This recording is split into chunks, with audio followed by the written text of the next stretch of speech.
We know.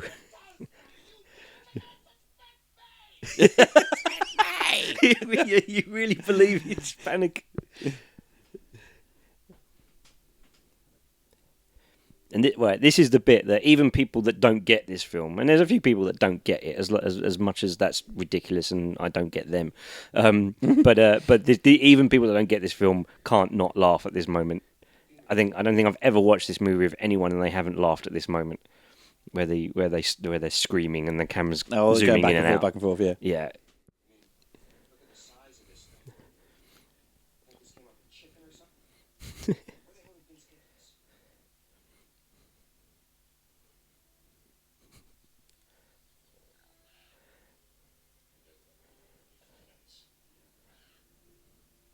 I think this is now the crunch point now for Tom's character. To sort of, okay, he's going to go along with Art's shenanigans and trying to get more information, because once they've found that bone, He's definitely the best evidence they've got. Yeah, he's definitely.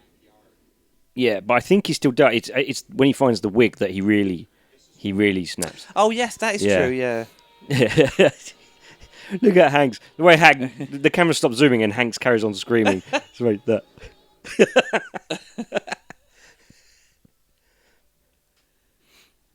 He just chucks the note over. But yeah, no, because it's brilliant, because when the dog runs out when they're around the Klopexes, and Tom Hanks disappears for a bit, and then when he turns up to say goodbye to them, he's totally changed. Totally changed, because he's found the wig again, and that in his mind is proof. I suppose, and going from this point, he's still actually become more scared of them. Yeah, I think he's just scared. And then I think he definitely, once he finds the wig, his confidence really kicks in. Yeah.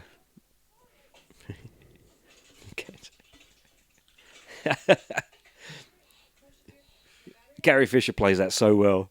She really does come across like that. And here's the line where she says, "Someone fall off a roof or set fire to themselves,"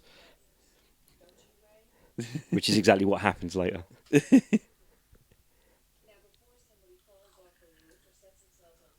It's just like, that's what's going to happen. Yeah.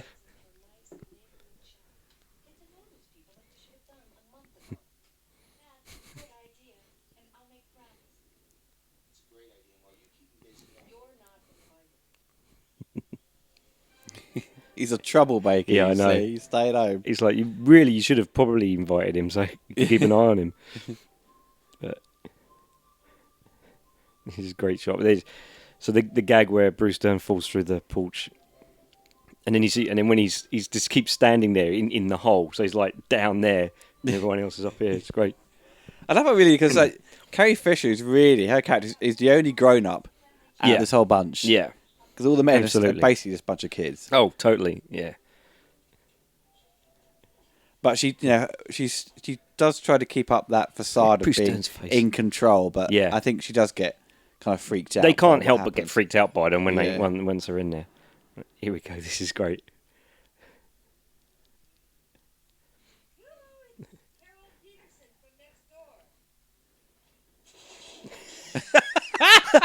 Goddamn brownies.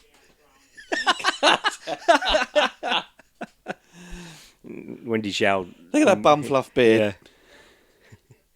Yeah. And then Bruce Dern rises up and stays down there, look, he's holding the brownies out. It's an agony.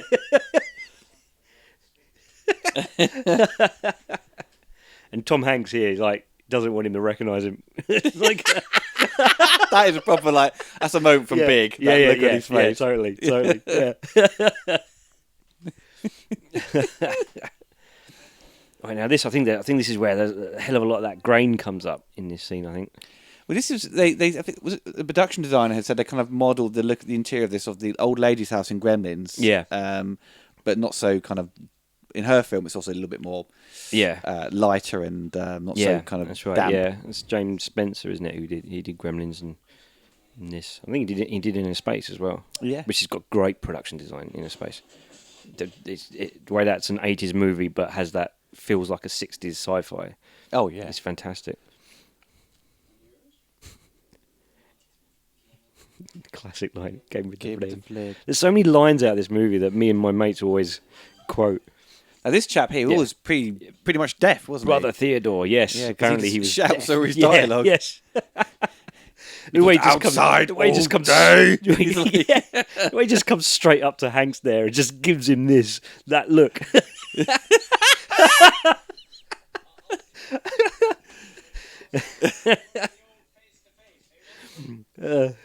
He's great. Apparently, he's like he had like a comedian, wasn't he? one-man show and stuff. Yeah.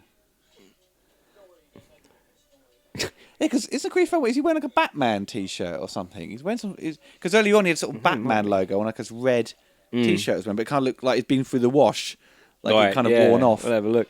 That the owl statue is head still blown off from the beginning. He's got his wind in now. Yeah.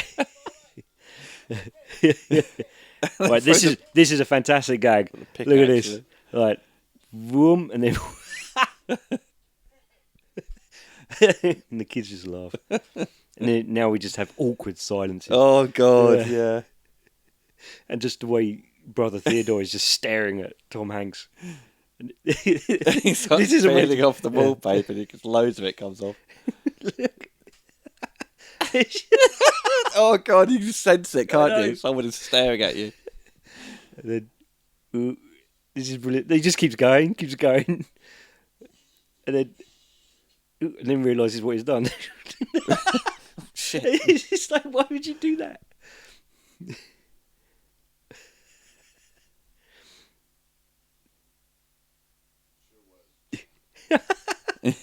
Sure was damp.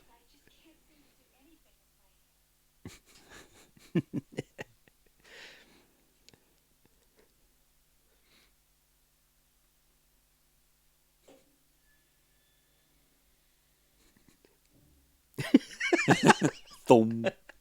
The sound of flies.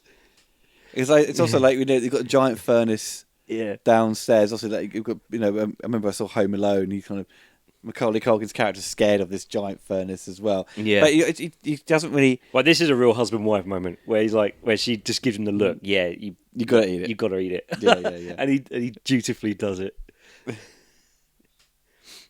I think he even ate it as well. Actually, I believe he did, and it's gross. It's revolting. And his face is amazing. And then when he has that sneezing fit, and he has a little look at Carrie Fisher in the midst of that sneezing fit that is just priceless. But yeah, look at Brother Theodore just staring him down. This is the most awkward moment ever. God. And the pleading look on his face. Do I have to? It's a kid being forced to eat vegetables. It is the kid being. Oh, the sound. And then he starts crunching it. Oh, revolting.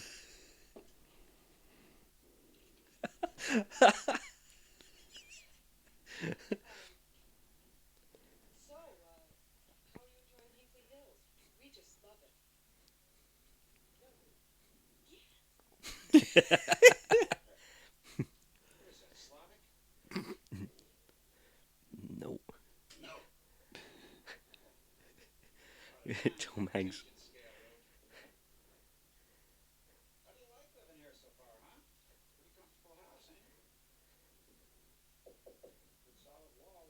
So it goes from like Bruce Dern's character being scared to ring the bell, but once he's inside, he's like cocky. He's cocky, and he starts grilling him. Starts,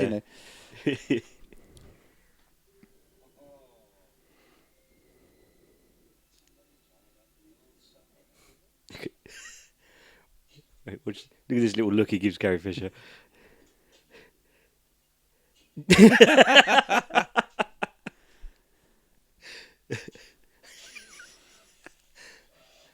It's like a bit sound of an elephant. An elephant sound, yeah. So packing dust.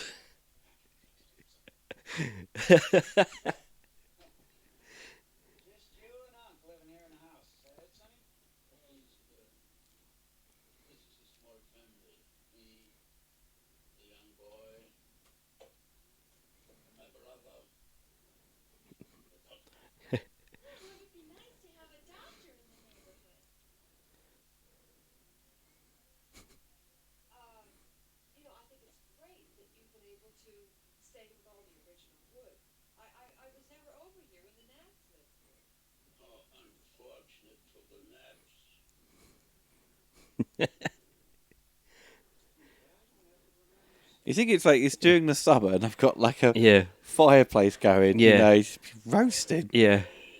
all All day. day. Love it. Now he's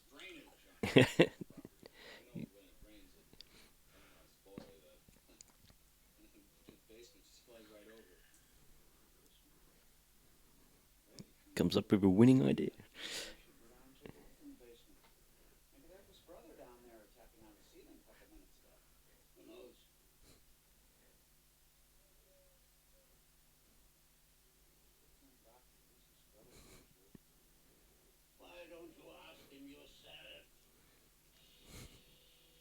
And here we go Oh, with that a guitar. yeah. Throwing on the music. Ennio Morricone. Here we go with a shadow gag, getting bigger and bigger.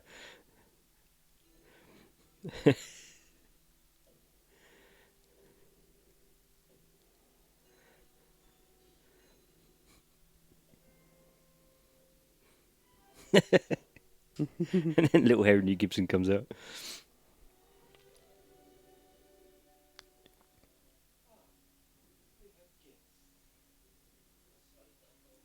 Joe Dante was also good with his casting because he wouldn't always go for the obvious choices. Yeah.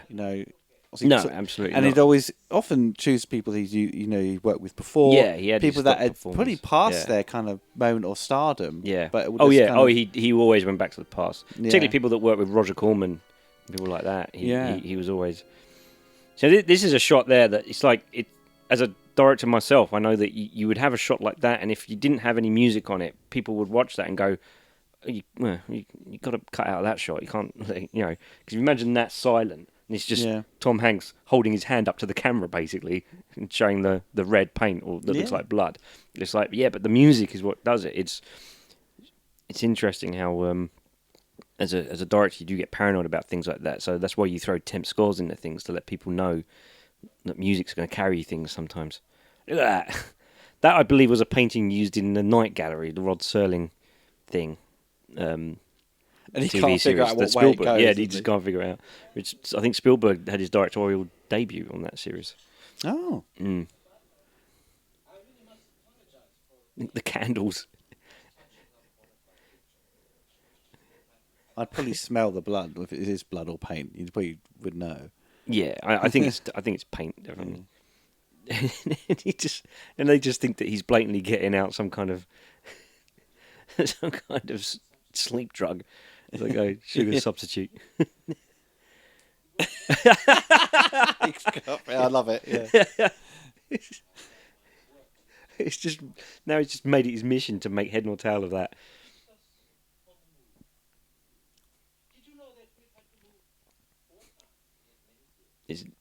Okay, Courtney Gay's reaction here. It's like Terrified. never been touched by a woman ever. Like He's like he's like a character from an Addams Family. yeah, Thing. he is a bit. Yeah, yeah. It's like one of the guests that turn up for, Festa's birthday party Yeah, or whatever it yeah. is. Yeah.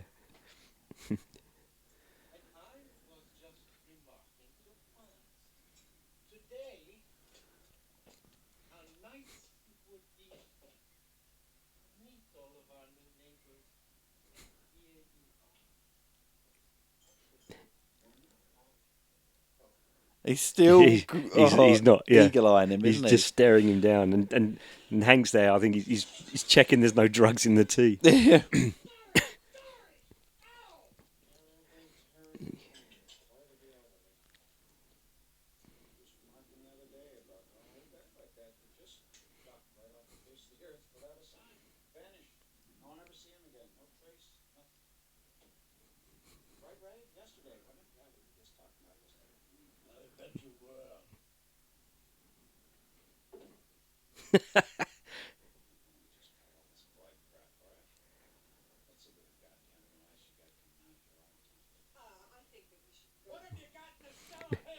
He stares at his hair when he says that.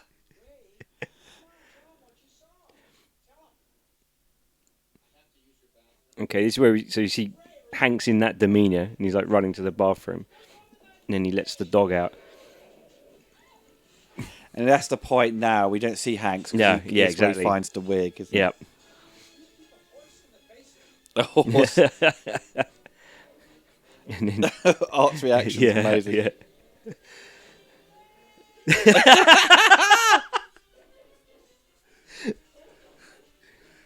It's still great when his reaction when his wife comes home. Yeah. My wife's home. When he runs out the house when it explodes. But yeah. So you There's just watch. also another element that plays into that these people aren't what they seem is that they're really strong security they've got. Yeah, I know. Yeah, it's like did they put that up or did the Naps have that up? Yeah, It's like, but this is where you see Tom Hanks come out the door. Look totally different now. yeah. Totally different.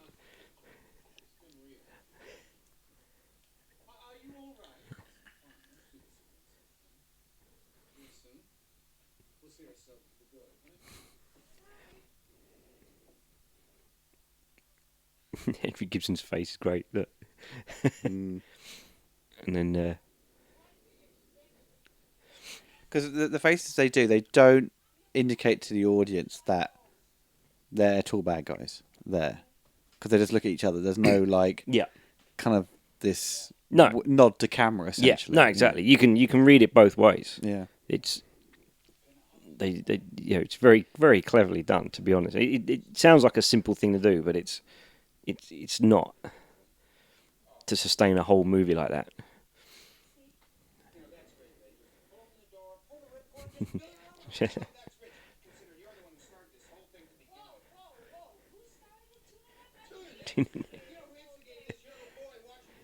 He just blames it on the sun.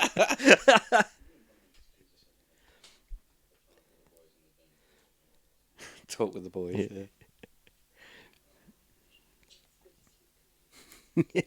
His face. He just doesn't look up. Look, he begrudgingly goes in. He's so disappointed in him. Yeah. What's he doing? What's the deal, Rick? Are you siding with the chips against us? Is that? As if that's what it's all about. It's like, wait. You just take your balls out of your wife's purse. Make a stand for one time in your life.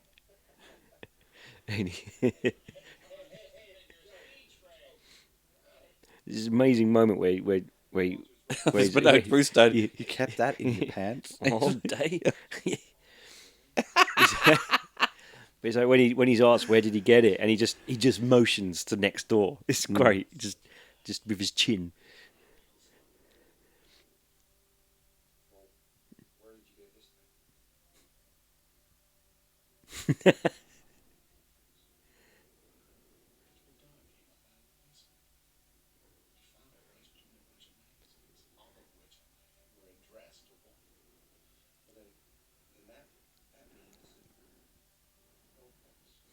That's a really bad wig, you know. Yeah. It's like let's get the dramatic underlighting going. Gives everyone double chins. Yeah. Yep.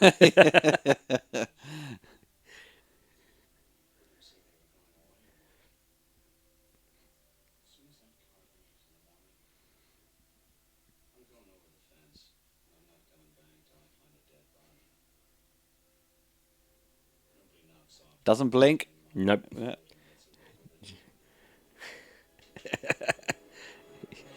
It's fantastic, and it's all beautifully sort of undershot. It's like how those moments are always low angles.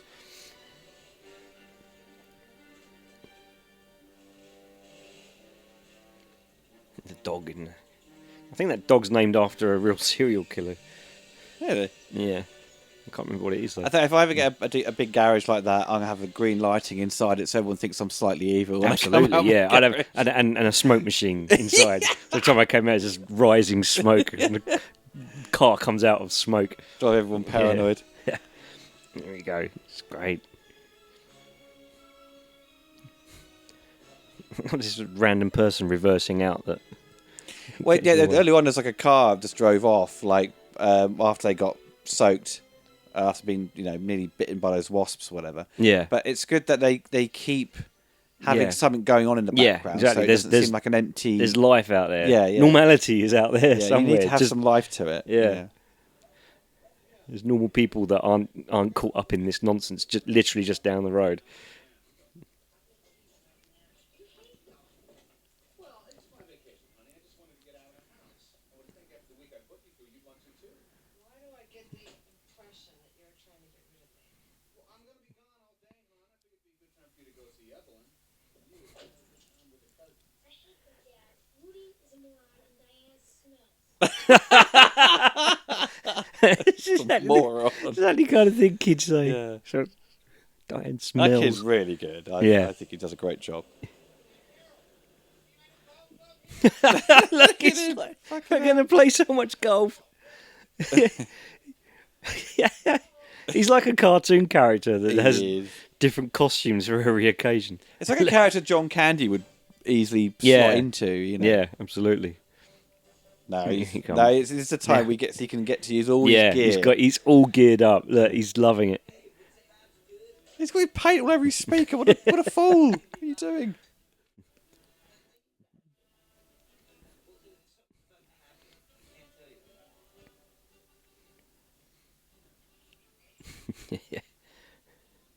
There he is, dressed up. No, he's got all these outfits. like- yeah, isn't he's he? like- Was he's- he one like a joke shop? or He is something? like, He can supply he's like a all his live clothes. action cartoon character, Yeah. like the Gremlins. How the Gremlins always have a little costume for every occasion. That's right. Yeah. I can take out everything they got. Because also they throw in other like sort of visual comedy gags when he falls through the shed. There's that kind of There's a cut out of his body. But isn't it? what's fantastic about that is you don't see it until a few cuts later. It's like that scene is over, Yeah. and then it cuts back to them. And the camera's shooting and, through and it. the camera's yeah. shooting through it. Yeah, so you don't see it until that when we cut back a little later. It's superb. Where should we start digging once we start in the backyard? Then check the basement. Keep wobbling around. God, I wouldn't get up there. Yeah. It's slightly wobbly. I'm like, I'm coming down. Yeah, yeah. I'll be like, yeah. Actually, let's rethink this. How about you go up there? he's just completely. It's really high. Yeah, but then he goes on top of his house. no, I which know. he's more than happy to He do. falls off. But just he says that, just Goldsmith just accentuates it beautifully with that little flute. It's amazing. And then bang, down he goes through.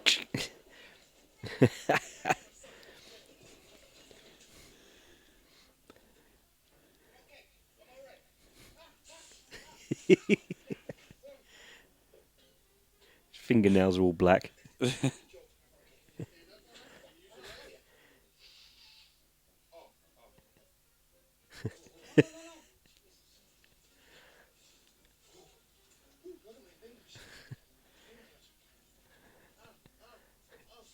Oh, his fillings are. Yeah.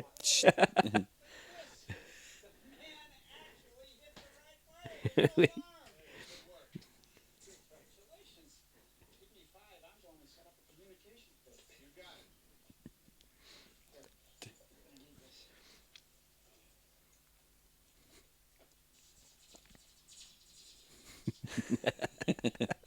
What is it? What colour is he painting his house? Yeah, it's like all these different random colours. Wonky fun house. And he's hardly painted anything. He's like- there we go. There's the human shaped hole. That's brilliant. It's brilliant to leave that gag till now, to just cut back to it. That's What great is stuff. it? What kind of paint is he? I'm just like the name of the paint says Sinclair, but I don't think it is. It might be actually. Clive Sinclair paint.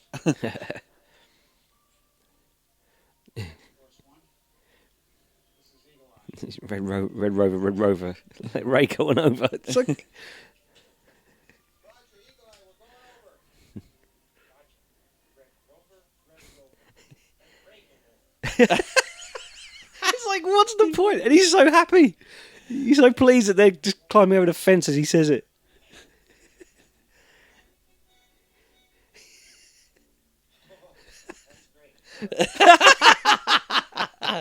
Right, this shot is magnificent. Watch this shot. We stay nice and high, doing all this, and we start to crane down. This is the kind of filmmaking that I love and I miss. This is the kind of filmmaking you used to get all the time back in the 80s. So we crane down and we basically just keep moving as they start talking about going into the basement. So we go past them, and then we go up to the porch as they're talking.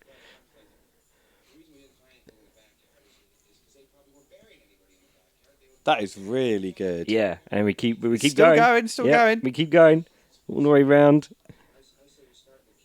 down to that doorknob. Bloody hell! That was Yep. a nightmare for the cameraman. Yep, and then the hand comes in and boom. I love that. I love that stuff. Superb.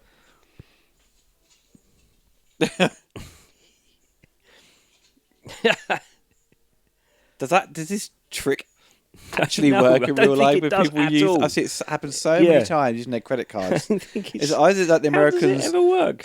like locks are rubbish. Yeah, yeah. Or it's just like a movie thing. Yeah, of course, one of the great gags in Naked Gun, which was shot by the same DP. Yes. Is where he does that, and it does with a credit card doesn't work, so he changes it to American Express, and it works. I think when he put his fist through it, there was like a green light. There is like a green tinge in there.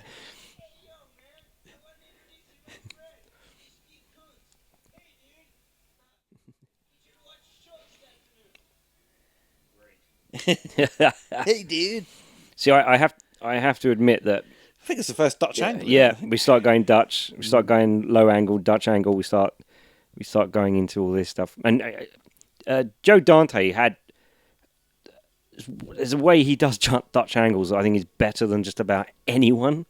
It's just something. He doesn't go too crazy with it. No, it doesn't go. It's just slightly off, and it's always on the right kind of lens, because it's kind of lens you choose creates different perspectives. So I think he's always on a lens that's never too wide, but not in any way too long either, and it just has the right effect. It's brilliant. But I think somewhere in that basement, apparently, there's a Rosebud sledge from Citizen Kane, but I've never managed to see it. So if anyone wants to comment on that and point it out, what shot that's in. Look at his little flowery picnic basket. Yeah. Flowery picnic basket. his little biscuits. If you look in the background, you can probably see like right out. part of this. No, it can't be another studio. That could Yeah. very well be.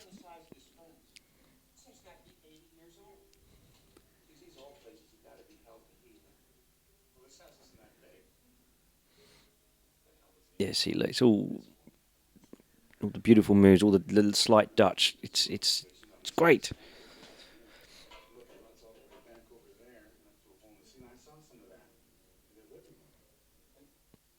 Because they're also supposed to imply, if they were the bad guys they are, that they are burning the remains of these people, aren't they, in this furnace?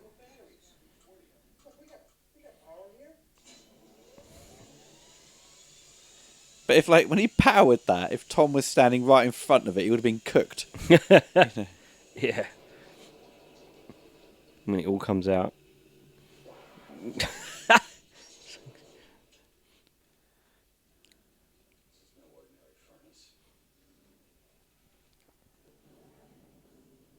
I love the light here, the way it's looking like early evening now.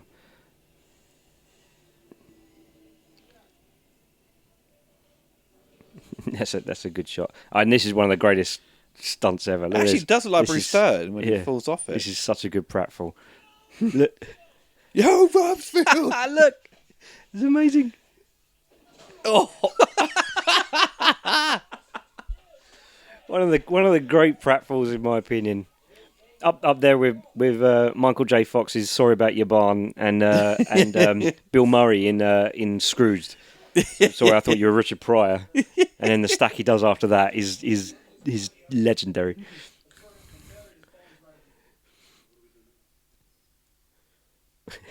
he's just so useless. He can't. He does. He goes them all. He goes them up. He's the instigator of everything. But then when it actually comes to doing anything, he's just lazy. Because he basically doesn't want his fingerprints on it either. Yeah, he doesn't want to be blamed.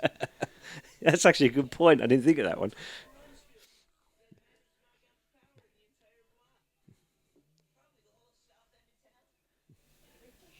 Shut up. I love it's like, yeah, it's all secret. There's like a big party going on. Here we go.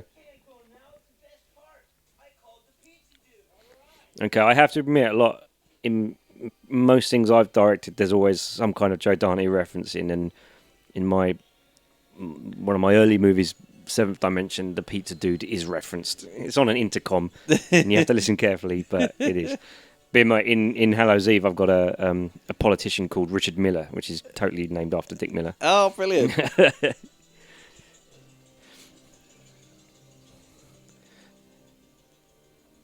I just adore these movies so much. There's just some magic to them.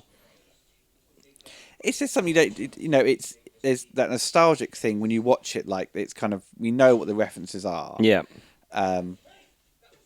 But also, it doesn't seem it doesn't seem superficial or fake. It just seems it's natural. It's not trying to create something where you don't realise that the atmosphere these films have that people love now and people look back on now with fondness because as we all know, it's all in vogue.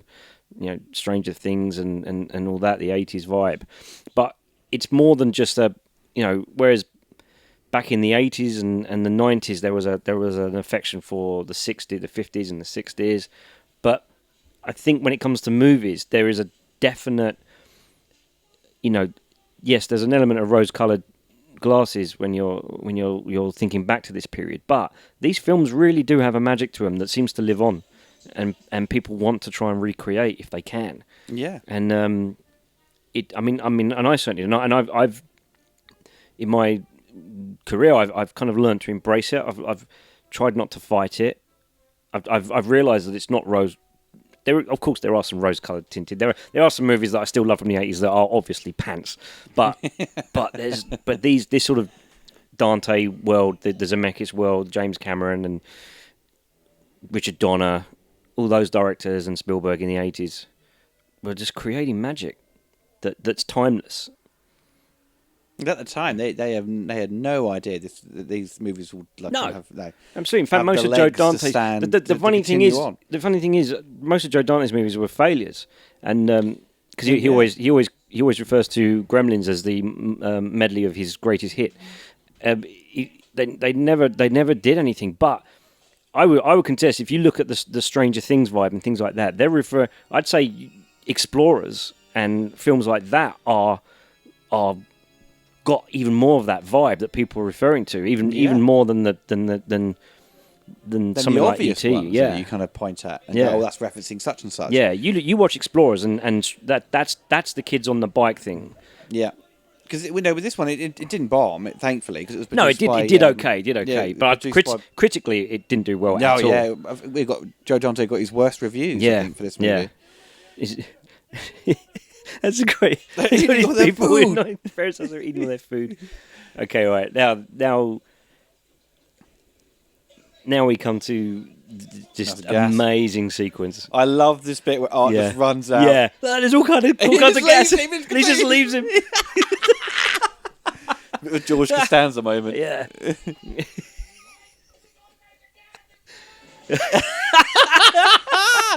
Oh, it's amazing. What a great explosion. And then when you see the spike fly up, you hear the whistle. As it comes down.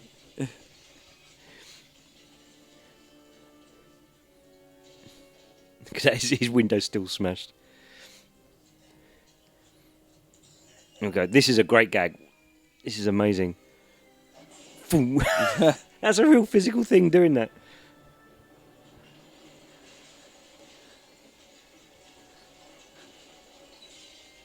Okay, and this is where because you really feel sorry for the Klopeks here. Yeah, And I really, I really wish. buy into it. I really wish that they didn't turn out to be what they are. But anyway, and this is where Goldsmith gets it totally. This dramatic Western music as Tom Hanks just comes wobbling out. And it's classic kind of Looney Tunes kind of thing. Look, smoke billowing off of him. Trousers all ripped. he just stands there, and the way he goes down the stairs is magic. Look at him, he's just surveying, and then watch him go down the stairs. He slides down. Yeah. And then we stay on this shot, and then it all collapses behind him. It's amazing. Because Rick comes flying in. Yeah, look. On cue as well, actually. Yep. That was really good. Yep. Before Blue, you found it, right? Hey, tell me you found it. You found it, right? Before everything went off, you had to have found it. You got a lawsuit on your hands, mister. So I'm not taking Fantastic. responsibility for this. you know. Yeah, it's fantastic. I think this is where the writer's cameo comes up. Isn't it? Dana Olsen, he's the cop that tries to stop Carrie Fisher getting through. They said they had to try and keep close to the scripts because a lot of the actors there would ad lib. Yeah, they had to. Yeah, but it's got- sometimes we get- you want to let them do a little bit of that because sometimes a little bit of magic can happen, but you got to make sure you've got the script down. Otherwise you're buggered. This was Ron Howard's production's first kind of movie. That's right. Yeah, I wasn't it? believe. Yeah, I think. According to Joe Dante, this was Yeah. Imagine's first production. And then That's the writer there. And then we get Ron Howard's father making his of usual course. cameo Good in old, movies. Good old Rance Howard. Something about him. Every time he turns up in something, you just feel better. Yeah, He's just a definitely. very comforting presence. Yeah. It's quite an understanding police sergeant, isn't Yeah, it? You know, yeah, he's yeah. just like, Yeah. you know. And there he is. There's Ron Howard's dad, and Ron Howard, who I had the pleasure of watching work the other day on the Han Solo set. That Yeah, you I lucky managed to get bugger. on. Yeah. Well, my DP of one of my movies is the second DP on it, and he let me pop on and have a little look. But I can't say any more than that. But it was You a told me, privilege. though. It sounds very I told you, interesting. It was a real privilege though to see one of my heroes working.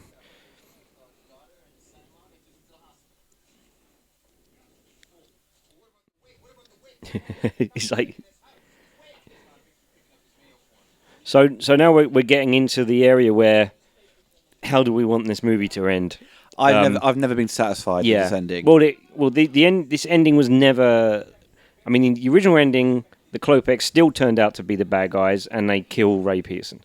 That's my understanding of what the original ending was. The studio, when Tom Hanks was blowing up really big, the studio said Tom Hanks can't die. So they played. They've shot about quite a few different versions of the ending.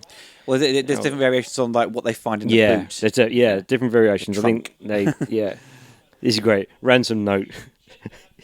It's because he said, "Walter, I have your dog." Put it through.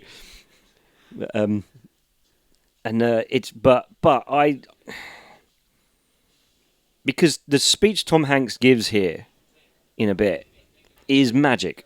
It's absolutely magic, and that conclusion of where the lunatics, Yeah, not them, is how this movie should end. That should be this movie. This is great. Look at me. I'm a shell of a man because of you. Yeah, because it ends with this great speech by Tom Hanks, and it kind of cheapens it when they go Yeah. for this kind of Yeah. switcheroo. And Yeah.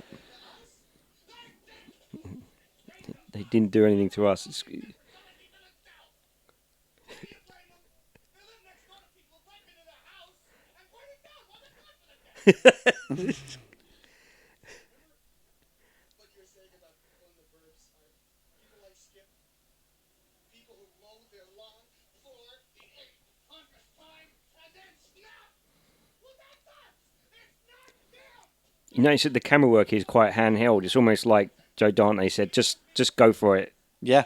Let's just get what happens.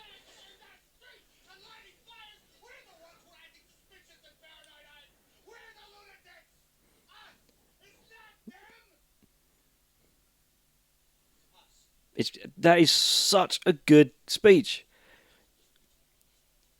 It's all kind of undermined. Yeah. Although this is funny. Hanks' reaction here, just I'm going to kill him. And apparently this Like he hasn't listened to anything. Yeah, exactly. Just doesn't get it at all. Oh, he bites Yeah, I know. know. Apparently Hanks improvised this bit where he jumps on the stretcher. And he just picks it up Yeah, and throws it in the ambulance.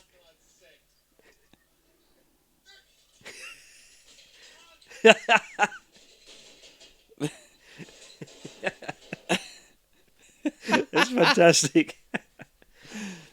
So that to me is the true ending of this movie. That is the true conclusion. That's the conclusion that I find satisfying. And what was the ending you designed in well, your like, head? That yeah, was, when we were chatting about it, I said, okay, right. So, but they want they want a button on the end. You want to do something fun to send the audience out. So my idea was you end it exactly this way. You have but then you have Henry Gibson turn up in the van and gets out a syringe, looking like he's going to do something evil, and then you just cut to the ambulance driving off. Nice crane up, and you have the "Would you be my neighbor?" Sort of song playing as that happens. So it gives the audience a little button, a little amusing thing, ambiguous, to go out on. But it's a very short little button for them to still think the real ending, the real sort of message of the movie is that speech that he just gave. Yeah, that was my thinking. But that's hindsight. These guys are trying to put a movie together. The studio are changing it on them last minute, and they're trying to figure out what to do. And this is all really nicely done. It's a great shot when they come out on the stretcher and the camera's on the stretcher with them as they're flying through the street. It's a really good. It's all good fun, but it's just that track in on Tom Hanks where he says, "We're the lunatics, not them, it's us." It's just so powerful. Well, this whole sequence here is brilliant as well. It's really well lit. Oh, it's beautiful. It's just so stupid that Gibson, his character, would. Yeah, why would you do this? There's just a point where you're surrounded by the police out there. Look, that flashing light, mate. That's the police. Right. Yeah. So this is a tacked on thing that's made by brilliant, talented filmmakers. Great kind of salvage and everything. Yeah. Great actors, great director, great cinematography, and it's a great, really well made sequence. But it's not the real ending. Nah. Boom, boom. Boom, boom, boom, boom. And this bit of score coming up is in Gremlins 2 as well. When the bat gremlin flies out, leaves the bat symbol. Oh, and then it cuts through him flying. Well, it's actually the same this cue. bit of score that's coming up.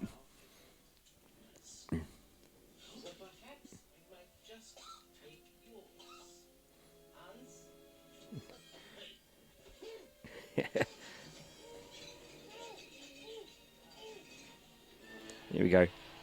This score. This is from Gremlins 2. Oh, it's not. It's from this, but it was used again in Gremlins 2.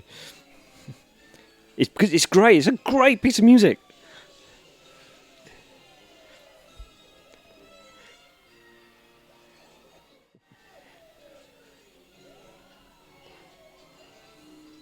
Here we go. Pizza dude.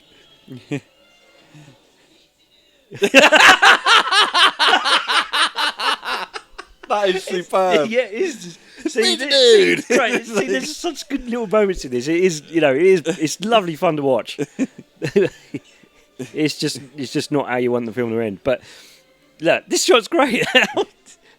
Flying along with the camera on it.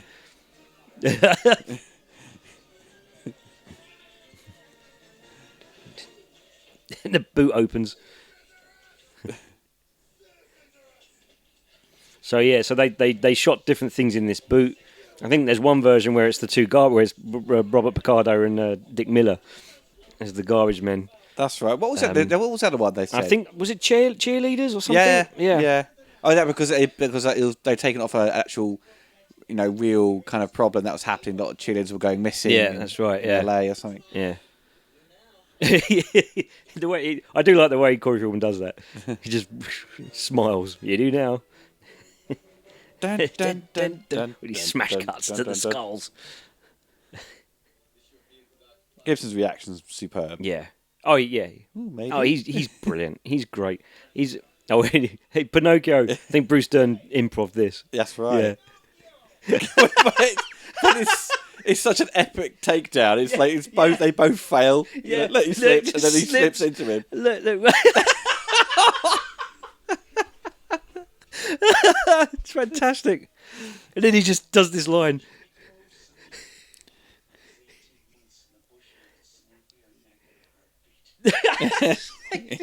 Yeah. Anyway, we're out to get them. We are out to get them. Frankly, we're just not going to take it anymore. We're not going to be content to look after our lawns and wax our cars, paint our houses. We're out to get it, though. We are out to get it.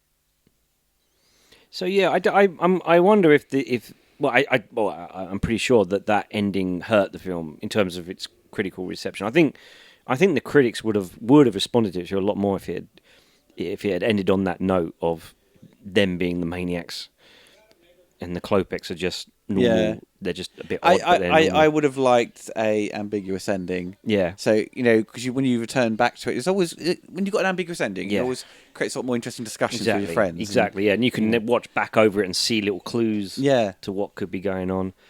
Because I think in the other ending, there's a moment where Rick Duckerman and the police officer are talking, and he's talking about, I can't remember specifically, but it's about someone that's gone missing or something. And as he walks off, he goes, and they're called Nap. The name's Nap, which was the neighbours. So you can have that, which leaves the idea that all the Naps have gone missing. Yeah. And that. So it leaves it ambiguous, but you can if you my wife's home at that moment. Jerry Goldsmith going really cartoony, but it would leave it open for you to have this movie end the way you want it to, which I know sounds like a cop out, but I think the real ending is where the maniac's not them, but then you just give the audience a little button at the end to give them a little smile more than anything. But definitely. But it would just leave that ending as a proper, real possible ending. Now you're saying that Corey Feldman's going to possibly walk towards the. I think Dick so. Miller. Let's have a look. I think I keep. So I can see them. Yeah, he looks. Let's break the fourth wall, and as he goes walking off. Yeah, look, there they are. That is them, They're isn't putting it? the rubbish away. Yeah. It's Dick Miller, and they were obviously on set that day because they shot the version of them being dead. Yes. So yeah, so go. And here we go with the pull out. This amazing matte painting. Yeah, it's just reverse, isn't it? Yeah. And then bam and boom, and that's it. And I love these always end credits like this with it's like Predator. Yeah, yeah, it's totally an ambition. One of my very, very first films I did this, but that's a film that no one should see ever. But this is a. But now you said that, they're gonna find it. But I'm dying to do this again in a movie. have the little curtain call names. But this. So here we have a chance to just listen properly to Jerry Goldsmith's music. I mean, you can get the soundtrack; it's available. Yep. I believe that I remember reading an interview with Jerry Goldsmith a while back where he was really surprised that people wanted to buy this soundtrack. Oh, to this film, yeah. That he considered this was just me doing I was just pastiching everything and a little bit. He said. He said I've done some great stuff for Joe Dante, but I don't think this was one of the ones. And, But no, man, this is superb. I remember when I got hold of his score to Outland, and he didn't really have a fun time doing that. No, just kind of it was just a difficult score. Yeah, and it's interesting when composers kind of discover that there's fan base for particular music. They're like, would this work as an album? Yeah. I don't know. Yeah, and, exactly. What he doesn't realise is just in his natural state. His music is exciting and imaginative. Even when he's not putting any effort into it, it's still Incredible. It's additional photography there by John Horry, right? 'Cause Yeah. they said he wasn't available. He wasn't to do available. this. So what was I'm wondering if he did some of the reshoots or some of Must the have pickups, been. maybe. Yeah.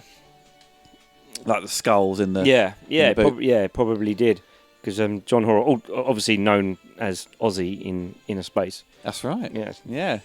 it's amazing that Spielberg and Joe Dante were discussing who should play that role, and Joe Dante said it needs to be someone like John Horry, and Spielberg went, "Well, why don't we use John Horry?"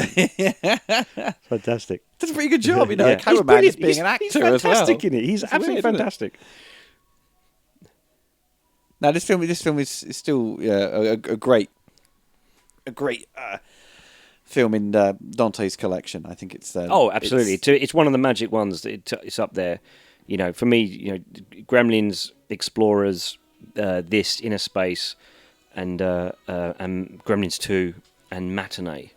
To me, that's the the 85 to 94 period. That's that special magic period of where for me that make him one of my favourite film directors of all time. I have absolutely no reservation in saying that. Just always surprised It's a huge me. influence on me. That's for It sure. always surprised me and disappointed me as well that his films were always so well made. They always had great photography, great music, but they're just not all of them hit with audiences. No. A lot of his stuff is definitely retrospectively people looking back on it and realising. The Burbs is one of those movies that right from the start this is genius, people, and no one got it. And it's one of those movies that over a period of sort of 15, 20 years people have come round to my way of thinking, and I've stood by it all this time. I've said, no, this is up there with those movies. It's really, really special.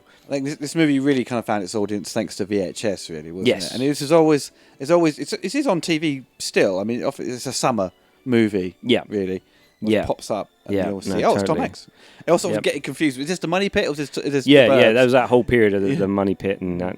But it's marvellous. And thank you for letting me babble on. I hope I didn't bore the head out of everyone. Well, everyone, hope you enjoyed the commentary. Hopefully, Brad will be back to do some more Dante commentaries in the future. Let's do Explorers. We can do Explorers if you want. You're a big fan of that movie. I am. I'm slightly indifferent. Yeah, but there's I know, great stuff I know, in it. I know. But I think the problems You'll change your mind. You'll come around. the problems lie in its kind of silly ending. Well, Yep. butchered ending, as it were.